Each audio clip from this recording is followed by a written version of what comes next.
오늘 우리에게 주신 하나님의 말씀 여호수아서 7장 16절입니다. 26절 끝절까지의 말씀 함께 교독하십니다.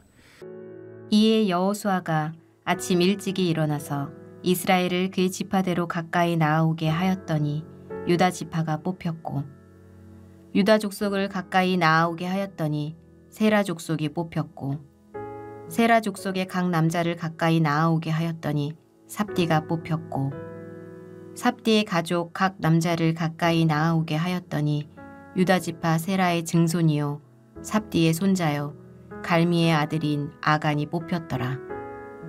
그러므로 여호수아가 아간에게 이르되, 내 아들아 청하노니 이스라엘의 하나님 여호와께 영광을 돌려 그 앞에 자복하고 내가 행한 일을 내게 알게 하라. 그 일을 내게 숨기지 말라 하니, 아간이 여호수아에게 대답하여 이르되, 참으로 나는 이스라엘의 하나님 여호와께 범죄하여 이러이러하게 행하였나이다. 내가 노략한 물건 중에 시날산의 아름다운 외투 한 벌과 은 200세겔과 그 무게가 50세겔 되는 금덩이 하나를 보고 탐내어 가졌나이다. 보소서, 이제 그 물건들을 내 장막 가운데 땅속에 감추었는데 은은 그 밑에 있나이다 하더라. 이에 여호수아가 사자들을 보내매 그의 장막에 달려가 본즉 물건이 그의 장막 안에 감추어져 있는데 은은 그 밑에 있는지라. 그들이 그것을 장막 가운데서 취하여 여호수아와 이스라엘 모든 자손에게 가지고 오매 그들이 그것을 여호와 앞에 쏟아 놓으니라. 여호수아가 이스라엘 모든 사람과 더불어 세라의 아들 아간을 잡고 그 은과 그 외투와 그 금덩이와 그의 아들들과 그의 딸들과 그의 소들과 그의 나귀들과 그의 양들과 그의 장막과 그에게 속한 모든 것을 이끌고 아골 골짜기로 가서 여호수아가 이르되, 내가 어찌하여 우리를 괴롭게 하였느냐? 여호와께서 오늘 너를 괴롭게 하시리라 하니, 온 이스라엘이 그를 돌로 치고 물건들도 돌로 치고 불사르고 그 위에 돌 무더기를 크게 쌓았더니 오늘까지 있더라. 여호와께서 그의 맹렬한 진노를 그치시니 그러므로 그곳 이름을 오늘까지 아골 골짜기라 부르더라. 여러분, 주보에 보시게 되면 이 예배, 주일 예배 순서의 맨 왼편에, 여러분의 주보의 왼편에 보게 되면 주연후 제1주 예배라고 이렇게 나와 있습니다. 프린터기가 전찮아서 주자가 빠져 있는데요, 주연후 제1주 예배라고 이렇게 나와 있는데요, 주현이라고 하는 말은 에피파니입니다. 예수님이 현현하시고입니다. 그러니까 지난주가 예수님이 현현하셨는데 뭘로 현현하셨냐라고 하게 되면 세례 받으신 후입니다. 하나님의 아들로서의 공생애가 멋들어지고 근사하며 정말 영광과 카리스마가 가득하 있는 탁월함으로 이렇게 한 것이 아니라 우리가 알고 있는 뻔한 날로서의 그러한 날들이라고 하는 것입니다. 그런데 여러분이 2025년을 살아갈 때도 작년에 비하여서 특별한 날도 아니고요, 그리고 또한 이렇게 하는 날도 아니집니다. 그러나 우리의 날들이 늘 평범하고 뻔한 날들이지만은 하나님이 우리와 함께 하시게 되면서 우리는 하나님의 임재와 사랑으로 인도함 받는 약속의 날로 살아가게 되는 언약의 백성들이라고 하는 것입니다. 그래서 다시 한번 2025년을 살아가는 새나라의 백성들을 향하여서 축복합니다. 매일매일이 그날이 그날인 것 같아 보이게 되고 똑같은 날인 것처럼 보이게 되지만은 하나님 말씀하시고 인도하시고 위로하여 주시어서 하나님의 특별한 사랑과 은혜를 경험할 수 있는 복된 나날들로 살아가는 하나님의 사람들 되기를 예수님의 이름으로 간절히 축원합니다. 구약 성서 중에 아가서 2장 15절 말씀에 보게 되면은 우리를 위하여 포도원을 허무는 작은 여우를 잡으라 라고 이렇게 말씀하고 있게 됩니다. 아가서가 말하게 되었던 포도원이라고 하는 것을 문자적으로 보게 되면은 이게 사랑하는 연인들의 그러한 사이 아니깁니까? 너와 내가 연인이 되어서 아름다운 사랑과 달콤한 관계를 유지해 가는데 문제가 되는 것들을 향하여서 제거해버리자라고 하는 말을 하게 되지만은 남녀 이야기로 교회는 이해하면서 아가서를 성경으로 받아들인 것이 아니라 하나님과 우리와의 관계입니다. 신약의 시대에 와서는 교회 공동체 안에, 이 신앙의 공동체 안에 포도원이라고 하는 삶의 수확과 신앙의 결실을 맺어가야 되는 믿음의 공동체 안에 문제가 되는 것들, 관계를 이렇게 흐트러지게 되는 것들을 향하여서 허무는 작은 여우를 잡자라고 하는 것입니다. 영어 성경에 보게 되면은 저 큰 글씨로 나와 있게 되는 것처럼 여우를 잡자라고 말하게 되는데, 허무는이라고 하는 말 가운데 스포일입니다. 스포일더 바이냐드 이렇게 나와 있는 것입니다. 여러분, 허문다, 파괴한다라고 하는 말, 여러분이 알고 있는 영어 단어들 좀 있지 않습니까? 루인, 디스트로이, 뭐 이런 여러 단어들이 있게 되는데 왜 하필이면 스포일이라고 하는 단어를 써놓았을까라고 하는 것입니다. 정확하게 표현한다고 하면은 사람과 사람의 관계에 있어서, 신앙의 공동체의 관계에 있어서, 하나님과 나와의 관계에 있어서 그 가치와 본질, 의미를 퇴색시켜서 결국에 가서는 망쳐버리는 것들을 향하여서 잘 잡아내야 된다라고 하는 것입니다. 왜 아가서가 하나님과 우리와의 관계, 신앙 공동체의 관계 안에서 포도원의 작은 여물을 잡으라라고 하였는지가 이해가 되는 것입니다. 신앙이라고 하는 것이 어느 날 갑자기 큰 실망과 실족 가운데서 무너지는 경험들을 하는 경우들이 종종 있지만은, 대부분의 경우들은 어떻게 되냐고 하면은 그냥 대충 신앙생활하게 되었다가 흐지부지 이렇게 흐트러지게 되면서 무너지는 경험을 하는 경우들이 많이 있다라고 하는 것이죠. 오늘 대표 기도의 내용의 기도에 나와 있게 되는 것처럼 우리가 기도와 말씀으로 살아가야 되고 사랑하고 섬겨야 되는 것에 대한 그 가치와 의미를 알게 되지만은 기도의 기쁨을 잃어버리게 되고 말씀의 감격을 잃어버리게 되고 섬김의 본질을 점점 나 옛날에 많이 해봤어 라고 하면서 점점 그것이 스포일드 되다 보게 되면서 나도 모르게 내 신앙이 옛날과는 다르게 정말 무너지는 그 경험들을 하게 되는 것입니다. 오늘 본문 아간이라고 하는 한 사람 혹은 그 가족의 문제가 전체 이스라엘 공동체의 문제가 되어서 여호수아와 가나안 세대가 이스라엘의 첫 번째 패배를 맛보게 되는 것입니다. 21절 말씀에 보게 되면은 제비의 여러 뽑는 과정을 거치게 되면서 아간이 이 아이성 패배의 원인의 당사자로 선택되면서 이렇게 고백됩니다. 아간이라고 하는 이름의 뜻이 뭐라고요? 곤란케 하는 자, 영어로 표현하면 말 그대로 트러블 메이커라고 하는 거죠. 아간이 자기 욕심 하나 챙기게 되었고 자기 집안 챙기게 되었는데 전체 이스라엘 백성들 가운데 여호수아 이 젊은 지도자가 정말 힘있고 당차게 가나안 땅을 향해서 나가게 되는데 첫 번째 패배를 맛보게 하는 이유가 되었다라고 하는 것입니다. 근데 21절 한번 읽어볼까요? 내가 노력한 물건 중에 시날산의 아름다운 외투 한 벌과 은 200세겔과 그 무게가 50세겔 되는 금덩이 하나를 보고 탐내어 가졌나이다. 보소서, 이제 그 물건들을 내 장막 가운데 땅속에 감추었는데 은은 그 밑에 있나이다 하더라. 여러분, 성지순례 가신 분들 가운데서 터키나 그쪽으로 중동으로 가게 되면은 꼭 사오는 물건 가운데 하나, 큰 물건 가운데 하나가 뭐죠? 카페트, 페르시안산, 이란산 카페트를 사오게 되지 않습니까? 아름다운 외투 한 벌이라고 하는 것은 그들의 만들게 되었 옷이 퀄리티가 제법 좋은 것입니다. 2,000불 한 3,000불 되는데 누가 생각나는 거예요? 와이프가 생각이 나는 거예요. 이 2,000불짜리 이거 외투는 와이프 주면 되게 좋아하겠다라고 하는 그 생각이 나게 되는 것입니다. 그리고 여러분 앞에 손에 딱 이만한 금덩이가 하나 있어요. 어떻게 해요? 11계명대로 우리가 살면 되지 않습니까? 11계명이 뭔지 아시죠? 모르세요? 들키지 말라 그랬는데 안 들키면 되는 거 아니에요.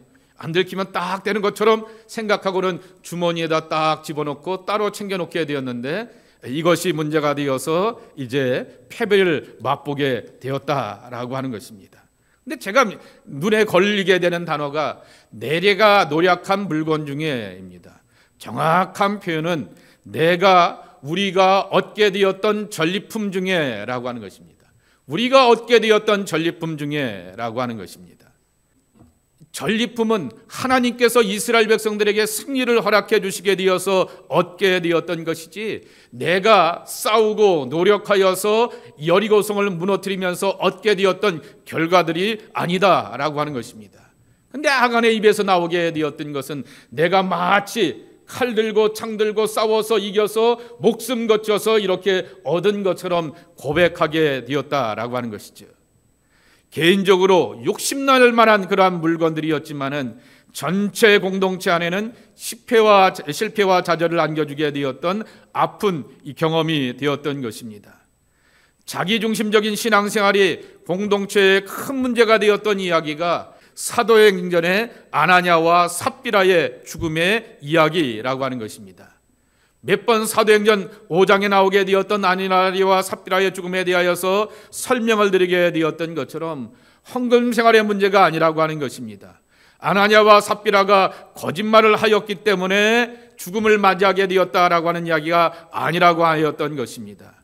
이제 막 하나님의 성령의 은혜로 충만하게 되었고 새로운 믿음의 역사들 이뤄가게 되었던 교회 안에 정말 거짓된 그러한 마음을 가지고서 신앙의 공동체를 흐트러 놓으시게 되었던 것에 대하여서 하나님께서 마땅치 않게 여기게 되었던 단호한 심판의 이야기가 아간에 관한 이야기이고, 그리고 또한 아나니아와 삽비라에 관한 이야기라고 하는 것입니다. 여리고성에 오늘 본문을 보시게 되면은 여리고성에서 승리가 있게 되었습니다. 그런데 반면에 조그마한 성 아이성에서는 실패를 맛보게 되었습니다. 우리에게 들려주는 교훈은 끊임없이 하나님께 순종하라라고 하는 것입니다. 여기 3절 말씀에 보게 되면은 아이성을 정탐하게 되었던 정탐꾼들의 보고는 이런 말입니다. 그들이 여호수아에게 돌아와서 이렇게 말하였다. 모든 백성을 다 올라가게 할 필요가 없을 것 같습니다. 2,000명이나 3,000명만 올라가도 아이성을 칠 수 있습니다. 모든 백성이 그 성을 치느라고 다 수고할 필요가 없을 것입니다. 성 안에 있는 사람들의 수가 얼마 되지 않습니다 라고 이렇게 말하게 되는 것입니다. 여기서 제가 이 말씀을 읽는데 정탐꾼들의 보고 가운데서 표준세번역이나 우리가 갖고 있는 개역 개정판 성경에 보게 되면은 모든 백성이라고 하는 그러한 표현이 나오게 되는 것입니다. 여쭤볼게요. 전쟁터에 가서 싸우는 사람들을 뭐라고 말하죠? 군인들이라고 말합니다. 병사라고 말하게 됩니다. 군인들, 병사들이 모여있는 집단을 군대라고 이렇게 표현하게 되는데 왜 성경은 백성이라 말하였을까라고 하는 거죠. 싸우러 나가는 사람들은 나이가 많은 어른도 아니고요, 애들도 아니고요, 지금은 뭐 여군도 있지만은 이때 당시에는 여군들은 없기 때문에 여군들도 아닙니다. 군인들이라 이렇게 말해야 될 텐데 백성이라 이렇게 번역해 놓았을까라고 하는 것입니다. 그래서 곰곰이 묵상해 보게 되었던 것입니다. 사실 이스라엘의 군대는 무기를 잘 갖추어 훈련이 잘 되게 되었던 정예 군대, 정규군이 아니었다라고 하는 것입니다.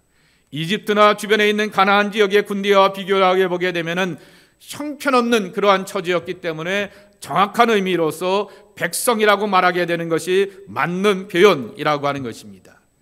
결국 이 말의 뜻은 전쟁의 결과와 승리하게 되고 패배하게 되는 그 결과는 이스라엘의 군대나 무기에 있는 것이 아니라 하나님의 도우심과 인도하심에 있다라고 하는 것입니다. 그렇기 때문에 아간과 그의 가족들의 죽음과 그 진멸의 원칙을 강조하게 되었던 것은 철저하게 여호와 하나님을 붙들고 의지하라라고 하는 것을 강조하여 주고 있는 것입니다. 여호수아를 보면서 꼭 놓치지 말아야 될 표현이 하나 있습니다. 오직 여호와로만이라고 하는 말하게 되었던 영어 표현이죠. 모노야위즘이라고 하는 노만 갓필드의 유명한 선언이라고 하는 것입니다. 그러기에 우리는 철저히 하나님을 의지하며 살아가야 한다라고 하는 것입니다. 여러분, 여기 21절에 나오는 아간이 주장하게 되었던 내가 얻게 되었던 전리품, 내가 노력하게 되었던 물건의 반대말이 무엇이라고 생각됩니까? 7장에 보게 되면 반복되는 표현이 하나 있게 되는데 1절, 11절, 13절, 15절 말씀에 보게 되면 한 표현입니다. 온전히 바친 물건이라고 하는 것입니다. 표준세 번역이 온전히 바친 물건에 대하여서 자세하게 풀어주게 되는데 진멸시켜서 하나님께 희생제물로 바친 물건이라고 하는 뜻인 것입니다. 다시 표현하게 되면 이스라엘 백성들이 가나안 땅에서 승승장구하게 되면서 그 여리고성이라고 하는 천연의 요새를 물리칠 수 있게 되었던 것은 하나님이 함께 하시고 하나님이 지켜주셨기 때문에 허락받았다라고 하는 그러한 뜻이라고 하는 것입니다. 우리는 여리고성의 정복 이야기를 보면서 어떻게 하나님을 믿고 의지해야 되는가라고 하는 것을 배우게 되는 것입니다. 자, 첫 번째로는 여리고성을 점령하기 전에 하나님께서 이스라엘 백성들에게 하신 일이 하나 있게 됩니다. 모든 성인 남자들은 20세 이상의 성인 남자들은 뭐 하라고요? 할례를 받으라 그랬습니다. 할례를 받으면 어떻게 돼요? 남자들이 제대로 걷지도 못하고 활동할 수도 없게 되는 것입니다. 그러면 도대체 이 남자들이, 젊은 남자들이 전쟁에 참여하지 않게 되는데 누가 나가서 싸워 이기느냐라고 하는 것이죠. 전쟁의 승리라고 하는 것이 군대의 힘이 아니다라고 하는 것을 이 할례를 통하여서 분명하게 가르쳐주고 있는 것입니다. 두 번째로는 전쟁통인데 사람들에게 유월절 명절을 지키라 말합니다. 유월절 명절은 며칠 지키는 거예요? 7일입니다. 지금 놀 때예요? 먹을 때예요? 적들이 눈앞에 있게 되는데 명절을 지키면서 먹고 마시고 그것도 맛없는 것 음식을 먹으면서 정말 경건하고 거룩하게 엄숙하게 이렇게 붙들어 놓고 있을 때가 아니다라고 하는 것입니다. 그러나 이 유월절 명절을 지내게 하면서 하나님의 구원과 해방을 다시금 확인시켜 주시게 되었던 것입니다. 그리고 여리고성을 무너뜨리는 과정과 방법도 백성들로 하여금 침묵의 훈련을 하게 됩니다. 6일 동안은 뭐 하라고요? 입을 다물고 하나님의 법궤를 앞세우고 가라라고 하는 거죠. 아니 싸우려고 하게 되면 군대를 향하여서 하다못해 도나라락도 이렇게 던져보라고 해야 될 텐데 그것이 아니라 빙빙 하루에 한 바퀴, 빙빙 하루에 한 바퀴. 그러면 사람들이 반응이 나올 거 아닙니까? 이거 대체 뭐 하는 짓이야 라고 하면서 이렇게 반응이 나올 텐데 백성들을 향하여서 입을 다물게 하며 침묵하는 훈련을 통하여서 하나님의 일하심을 배우게 되었던 것입니다.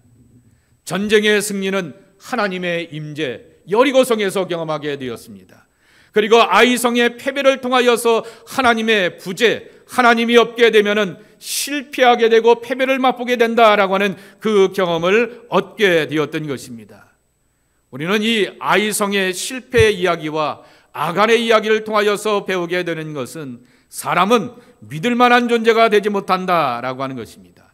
그냥 사랑해주고 봐주고 용서해주는 그러한 관계이지 믿고 따를 만한 존재들이 결코 아니다라고 하는 것입니다.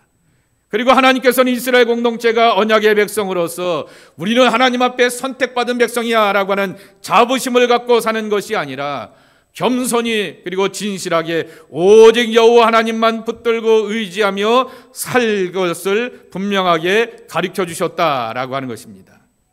저는 이 아간의 사건이 다 정리된 다음에 26절에 나오게 되었던 이 표현이 책에는 참 은혜가 많이 됩니다. 다시 한번 26절 읽겠습니다. 시작. 그 위에 돌 무더기를 크게 쌓았더니 오늘까지 있더라. 여호와께서 그의 맹렬한 진노를 그치시니 그러므로 그곳 이름을 오늘까지 아골 골짜기라 부르더라. 맹렬한 진노입니다. 히브리어로 진노라고 하는 말이 아푸입네, 하나님의 콧김입니다. 자, 여쭤볼게요. 여러분 화가 나면은 뭐가 어떻게 되죠? 어깨가 들썩들썩하고 코가 어떻게 돼요? 코가 벌렁벌렁하면서 콧바람이 나오게 되는 거죠. 이것들이 하면서 하나님이 이스라엘 백성들을 향하여서 화를 내시면서 그냥 하나님의 콧바람이 나왔다라고 하는 것입니다. 이것들이라고 하면서 근데 이것이 다 그쳤다라고 하는 이야기입니다.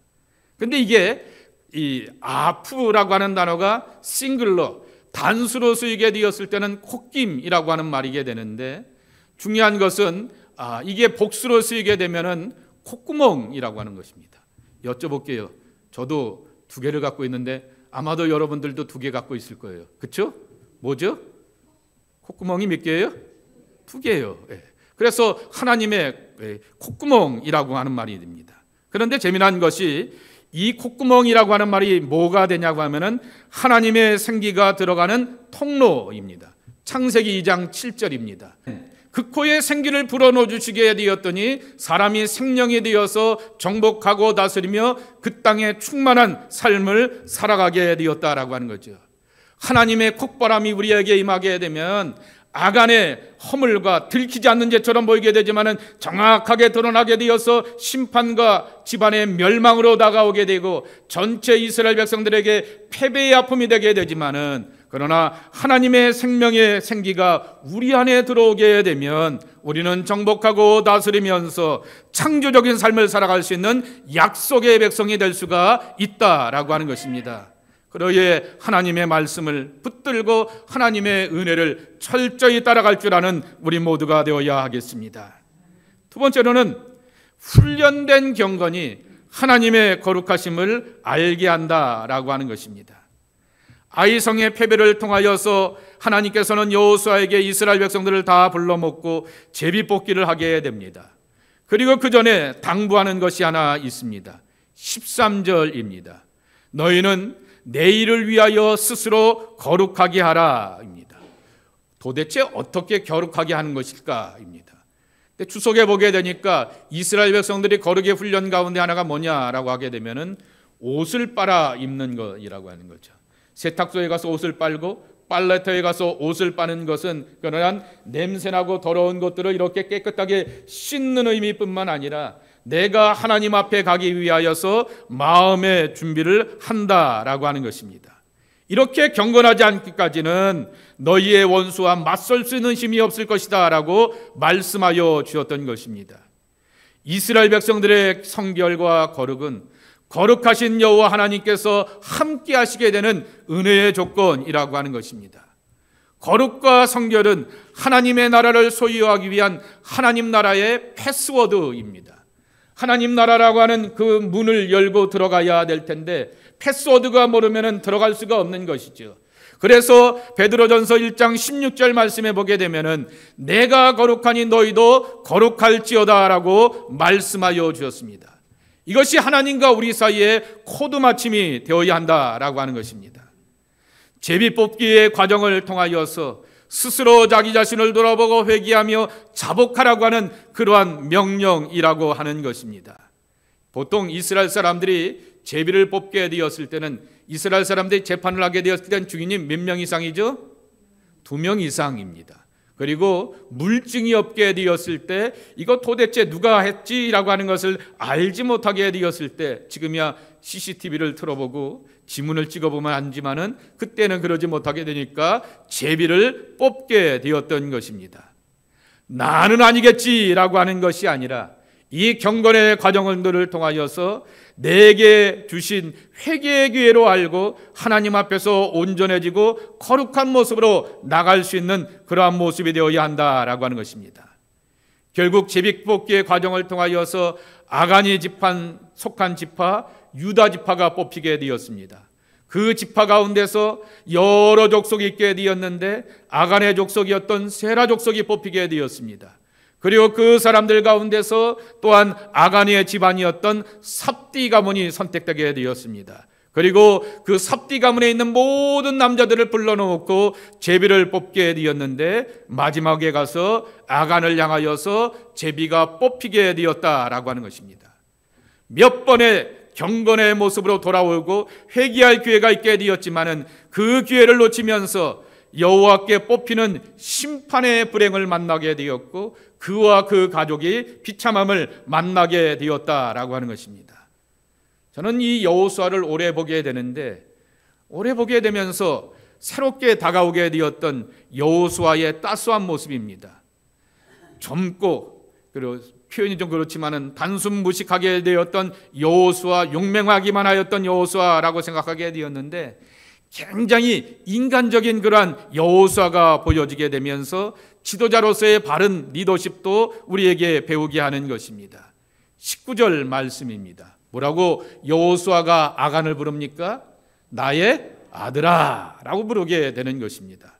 누군가가 엄청난 죄를 짓게 되고 문제가 되게 되면은 평소에는 연결이 있어도 나 그 사람 잘 몰라요 라고 이렇게 말하게 되면서 거리를 두게 되는 것이 사람의 본성인데, 여호수아는 이 아간을 향하여서 내 아들아 라고 하면서 그를 향하여서 솔직하게 고백할 것을 권면하면서 그에게 다가가게 되는 것입니다.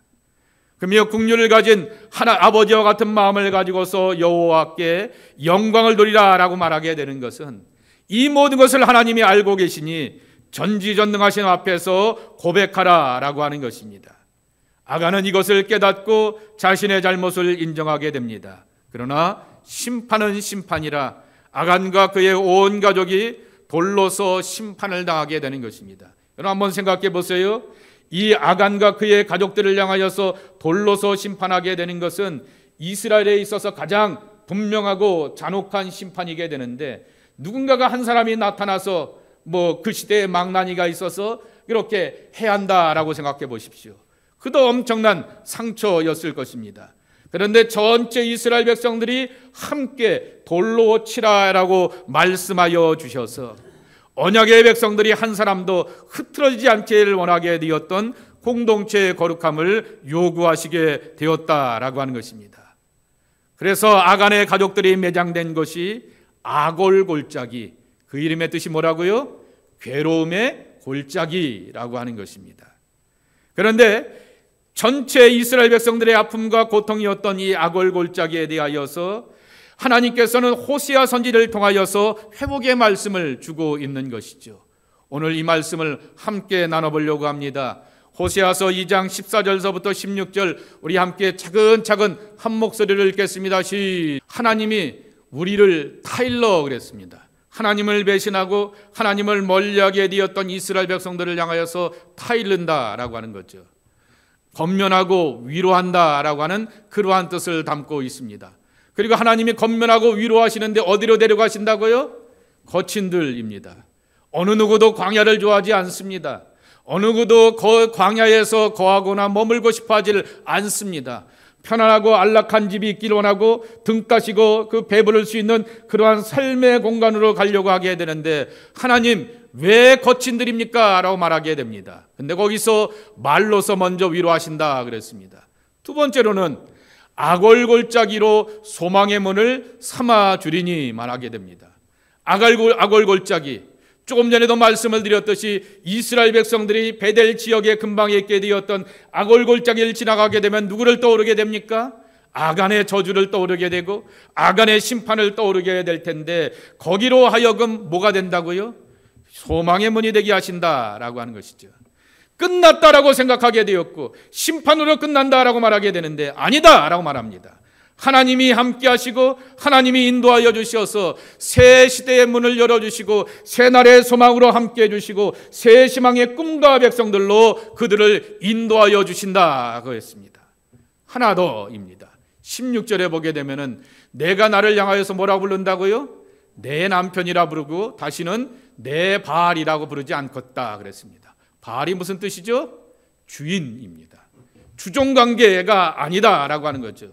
쩔쩔쩔쩔 매게 되는 주종관계 가운데서 목숨과 생명을 다 잃어버리는 그러한 삶으로서 하나님의 백성을 이끌어가는 것이 아니라 뭐가 되게 하신다고요? 하나님이 우리의 남편이 되어주시고 우리는 그분의 신부가 되어주셔서 동등한 관계 가운데서 사랑하여 주시고 책임져 주신다라고 하는 것을 약속하여 주고 있는 것입니다. 저는 아골골짜기를 묵상할 때마다 항상 호세아서 2장 14절서부터 16절의 말씀이 기억나게 되고 떠오르게 되는 것입니다. 모든 신앙과 삶의 자리 가운데서는 아간과 같은 실수가 우리 앞에 있게 됩니다. 아간과 같은 연약함을 갖고 있는 것이 우리의 모습입니다. 그런데 아간의 심판의 골짜기, 아골골짜기로서 하나님이 우리의 삶을 끝내려고 하시는 것이 아니라 그 악을 골짜기에서 소망의 문으로 인도하여 주셔서 새날과 새로운 기회를 우리에게 허락하여 주신다라고 하는 거죠. 그러기에 이렇게 바꿀 수 있습니다. 또 한 번의 기회를 주신 하나님, 제가 잘 쓰는 영어의 표현이죠. 세컨 찬스의 하나님이라고 하는 것입니다. 세상은 우리가 잘못하게 되면 넌 끝이야 라고 말하게 되면서 악을 골짜기에서 너와 내 집안이 매장당해야 돼 라고 하면서 비난하고 정죄하고 판단하게 되지만 하나님은 거기서 하나님의 백성들을 끝내려고 하는 것이 아니라 거기서 다시금 인도하여 주셔서 기회의 문을 열어주시고 희망의 문을 열어주시고 새날의 문을 우리에게 허락하여 주신다라고 하는 것입니다. 그러기에 2025년이라고 하는 새해는 여러분의 시간이 되어서는 안 되는 것입니다. 우리의 삶이라고 하는 것은 뻔할 수밖에 없는 것입니다. 사람과 환경과 주변의 여건 가운데서 시들릴 수밖에 없는 그러한 시간들이기 때문에 하나님이 허락하신 기회로서 우리의 미래를 열어가야 될 줄 믿습니다. 섬김과 수고의 열매를 맺어가면서 하나님의 시간으로 뜻깊고 의미 있고 약속의 시간으로 우리가 살아가게 되면서 하나님이 열어주시는 희망과 꿈을 우리 가운데 간직하면서 나가야 하겠다라고 하는 것입니다. 이러한 결단과 선택을 통하여서 하나님의 은총이 여러분 가운데 임하기를 축복합니다. 그래서 우리는 더 이상 심판의 사람들이 아니라 새날을 열어주시는 그 하나님과 함께 희망의 문을 향하여서 똑똑똑 노크하고 심차게 그 문을 건너서 약속의 땅으로 나가는 하나님의 귀한 자녀들 되기를 예수님의 이름으로 간절히 축원합니다. 아버지 하나님 감사합니다. 우리에게 악골골짜기의 경험을 하게 되는 실수와 연약함이 있지만은 2025년 이 시간들은 하나님의 시간이 되기를 원합니다. 거룩한 시간이 되기를 원합니다. 은혜의 시간들이 되기를 원합니다. 희망의 문을 열어주시는 은총으로 나갈 수 있는 축복의 시간들 될 수 있도록 우리와 함께하여 주시옵소서. 예수님의 이름으로 축복하며 기도하옵나이다. 아멘.